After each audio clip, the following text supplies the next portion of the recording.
nothing can possibly go wrong today. And oh my god! Ticket, please. Oh shit! Probably best I never knew what even happened in this book. Yes, I am aware it's milk, and this guy's face is acting as if it's not milk. That better be chocolate. That also better be chocolate. Now I know why Fergus doesn't show up in the show anymore. Well, he can't because season 25 freaking ruined everything.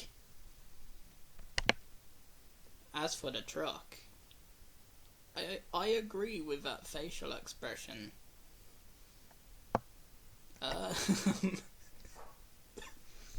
Heck, even the seagull's confused. I feel like the book illustrators were thinking about their girlfriends when they made this illustration.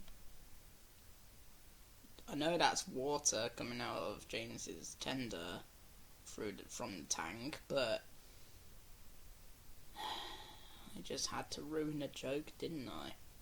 Damn. That was a nice piss. Oh, hey up, I'm gonna barf.